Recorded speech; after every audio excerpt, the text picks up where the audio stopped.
क्या कुछ नतीजा निकला? कल एनडीए की महत्वपूर्ण बैठक थी। माननीय मुख्यमंत्री जी की ही पहल पर जो एनडीए के 5 घटक दल हैं, भाजपा है, जदयू है, लोजपा है, रालोमा है, फिर हम पार्टी है सेकुलर, पांचों दलों के सभी राष्ट्रीय और प्रदेश से लेके जिला स्तर के पदाधिकारी, इन सभी दलों के जो भी विधायक साथी हैं, सांसद जो भी उपलब्ध थे, उन सब लोगों की एक महत्वपूर्ण और बहुत ही प्रभावी बैठक हुई है। और आप सब लोगों ने देखा है, आज तो उस बैठक के समाचार मीडिया में भी प्रकाशित हुए हैं। और सही बात यही है कि उस बैठक में सभी दल के नेताओं ने और विधायकों ने, विधायक दल के नेताओं ने, पार्टी के पदाधिकारियों ने, सबों ने अपनी राय रखी।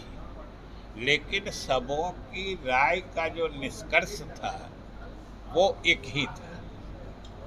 सारे लोगों की बात एक ही जगह पहुंच रही थी कि नीतीश कुमार का नेतृत्व, पहली बात।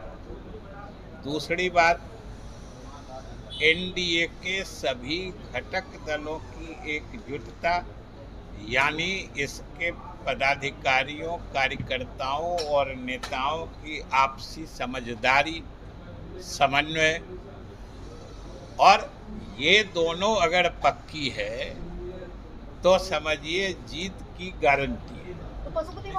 अब यही उस बैठक का निष्कर्ष था, जो आप लोगों को बता भी दिया गया है। सभी लोगों ने एक स्वर से बोल इस बात को अपनी अपनी भाषा में रखा। और सबसे बड़ी बात थी कि सब लोगों ने संकल्पित होकर 2025 शुरुआत हमारी होगी, जो सामने 4 जगह पर उपचुनाव हैं, और इस उपचुनाव के बाद जो हम लोगों का 2025 में आम चुनाव है, ये सभी लोगों ने संकल्प लिया है। और सभी लोगों ने ये महसूस किया है कि इस बार जो हमारी जीत होने जा रही है, नीतीश कुमार के नेतृत्व में एनडीए गठबंधन की जीत, ये 2010 से भी बड़ी जीत होने जा रही है।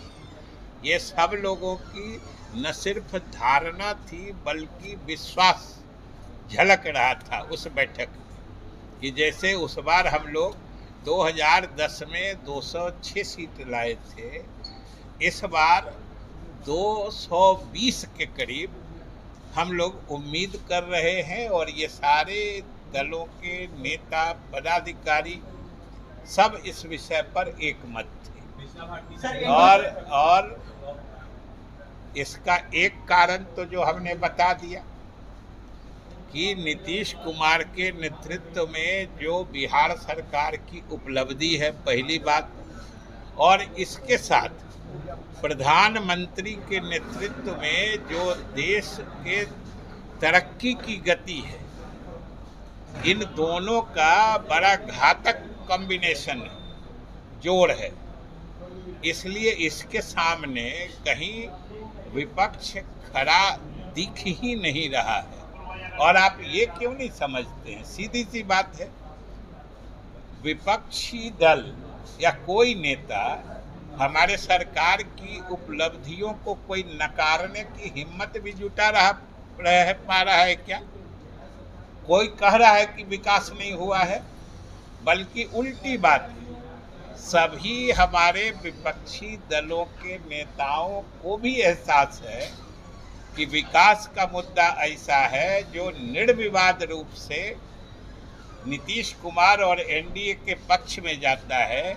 इसलिए आप गौर करिएगा कि वो सरकार की उपलब्धियों और सरकार ने जो बिहार में क्रांतिकारी परिवर्तन का काम किया है जनहित में, उसको नकारने की बजाय अब वो इसके एक हिस्सा का श्रेय लेने में परेशान है। ये देखिए, कोई नहीं कह रहा है कि बिजली में विकास नहीं हुआ है, सुधार नहीं हुआ है। कोई कह रहा है कि सड़क व्यवस्था में सुधार नहीं हुआ है। कोई कह रहा है कि पेयजल के मोर्चे पर विकास या सुधार नहीं हुआ है। ये किसी की हिम्मत नहीं है। यहाँ तक कि विपक्षी दलों के नेताओं की भी हिम्मत नहीं है। तो अब वो कोशिश कर रहे हैं, थोड़े थोड़े दिनों के लिए मुख्यमंत्री जी ने उनको भी साथ रहने का मौका दिया था, लेकिन उन लोगों ने अपनी विश्वसनीयता बरकरार नहीं रखी। तो वही थोड़े दिन में काम नीतीश कुमार का था, इसी में सट के घुस के थोड़ी श्रेय लेने की कोशिश कर रहे हैं। नकारने की हिम्मत नहीं है। ये सबसे बड़ी बात है जो बिहार की जनता देख रही है और समझ रही है। आप बोलिए, एक एक करके बोलिए, एक एक करके बोलिए। पशुपति पारस जी एनडीए का पार्ट है कि नहीं है? पशुपति पारस जी वो खुद समझते हैं ना पार्ट है कि नहीं है। और ये बात तो जहाँ एनडीए का गठन का स्वरूप बना है, ये तो दिल्ली में न बना है। ये वहाँ से आपको जानकारी मिलेगी या वो स्वयं बताएंगे। अच्छा सर, जो कल की बैठक हुई आप लोगों की सीएम हाउस में, ये तो बहुत दिनों के बाद ऐसी बैठक हुई है, क्या संदेश आप लोग दे रहे हैं 2025 तक? अभी तो संदेश है, बताए ना, इतना देर से बोले क्या? आप लेट आके सवाल फिर मत पूछा करिए। सवाल उठा रहा है सर की। हमने कहा है कि कल की बैठक